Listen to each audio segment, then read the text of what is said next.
Yo, what's good, y'all? I just want to address Daniel chapter 2.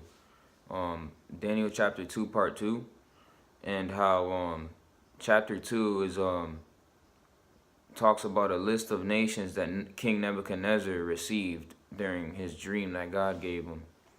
So Daniel interprets this dream, and God gives him the understanding. One night he prays with his boys, and they receive the understanding of the dream. While the king was going to kill every Chaldean, every single wise man in Babylon for not being able to answer the dream and the interpretation thereof. So read chapter 1 if you want to learn more clarity, but this is going a little bit in depth. So obviously in Daniel chapter 2 verse 31 through 35, I'm just going to recap. So this is what the Lord revealed to Daniel unto King Nebuchadnezzar. You looked, O king, and there before you stood a large statue, an enormous dazzling statue, awesome in appearance. The head of the statue was made of pure gold, its chest and arms of silver, its belly and thighs of bronze, its legs of iron, its feet partly of iron and partly of baked clay. While you were watching, a rock was cut out, but not by human hands. It struck the statue on its feet of iron and clay and smashed them. And the iron, the clay, and the bronze, the silver, and the gold were broken to pieces at the same time and became like chaff on a threshing floor in the summer. The wind swept them away without leaving a trace, but the rock that struck the statue became a huge mountain and filled the whole earth. So the statue has a head of gold, chest and arms of silver, its waist is bronze, and its hips, while the entire leg is iron. And then the toes, the feet, is iron mixed with clay. Alright? So in verse 37 and 38, it says, You, O king, are the King of kings. The God of earth has given you dominion and power and might and glory. In your hands he has placed mankind and the beasts of the field and the birds of the air wherever you live. He has made you ruler over them, right?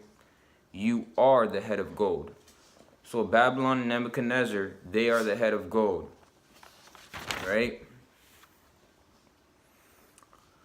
So obviously I already said in my last video, each stage of this metal is like a timeline. This timeline shows history, and I'm going to explain it. And every single metal is the next nation that conquers, all right? So the head of gold is Babylon. The next, silver, which is Persia. The one thing that you notice about Persia is that it is the chest and the two arms, right? Persia was ruled by the Medians and the Persians, right? So that's two. That's why there's two arms, right? The Bronze and the Greece, right? Alexander the Great takes over Persia. And then you get iron, Rome, which the scripture already I said, iron destroys all those other metals. So that is the iron is Rome. So the Roman Empire is the strongest empire in antiquity. It's the strongest one, and that's proof. It's true. People have much speculation on what is the feat with the iron and the clay. And this is just one interpretation that I think is real interesting and I think can be the real accurate one. So I just want you to keep in mind how there's 10 toes, right? And how this foot is mixed, is divided, right? Because the scripture says its legs of iron, its feet partly of iron and partly baked clay. while you were watching a rock that was cut up, not by human hands. It smashed them. Then the iron and the bronze, the silver and the gold were broken to pieces and swept away like a huge mountain. So basically what I'm trying to say here is that these 10 tribes, I'm saying that the 10 toes are the 10 tribes that were divided in Rome. So there was a time in history, right, where the emperor Diocletian, he was a Roman emperor. He divided Rome into 2 pieces, right? So you remember the iron is Rome. You know how there's 2 legs. You see there's 2 legs, the Roman Empire. Diocletian, the Roman emperor, he divided Rome in half to the west and the Eastern Empire. I was taught this in school, and it's true. See, the reason was because Rome was too large, that the central seat of Rome couldn't govern all the provinces. So the government needed to separate the Roman Empire in 2 halves, which is clearly described by the 2 legs being, you know, the separation thereof. So the eastern side was given to Byzantium, I believe, later known as Constantinople, right? So they ruled the eastern side, and then Rome governed the western side, right? So this is what's real interesting. From Rome was divided even more. So beyond those 2, Rome was divided even more. And when you look at how the toes, there's 10 toes specifically, and the scripture says that it's supposed to be divided, right? So let me read that verse for you. In verse 41. In verse 41 it says,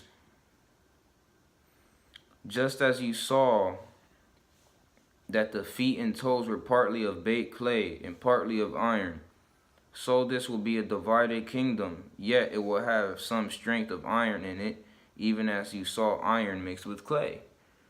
So the thing that is interesting about that is this, is how it doesn't say that there's another nation under Rome, right? Which is so perfect when it comes to world history. Because you remember, this prophecy was way before all this even happened. You know what I mean? It's basically declaring 2,500 years of history before time. And that shows you that God was declaring this message through man. But the one thing I really want to stress right now is that Rome was not conquered. That's the thing. Rome was not conquered. It was divided. It was divided but not conquered. It was defeated from within. It wasn't defeated from an outside force. So these are the 10 tribes that are the 10 toes that are today the Roman Empire, right? It's a divided Roman Empire. Alemanni, right? That's the Germans. The Burgundians, which is Swiss. The Franks is the French. Lombards, Italians. The Saxons is the English. The Suevi, the Portuguese. Visigoths, the Spanish. And the Heruli, they are extinct. The Ostrogoths, the extinct. And the Vandals, extinct. So those are the 10 tribes that defeated Rome from within. It was basically like rebellion. So what we can say is those 10 feet is modern day Europe. You know, and so that means that Rome, according to scripture, is probably fallen, but according to the scriptures, it is still here, but in bits of pieces. And when you look around the world, Roman culture is still everywhere. You know, all of our DC got all types of Roman stuff. You know what I mean? Roman language is on the dollar bill, right under the pyramid. You know what I mean? What else? You know, there's just all types of language has spread out. I need to present that info one day. How Rome has scattered across the earth. But it's just real interesting, you see, and I just wanted you to have that understanding. Peace.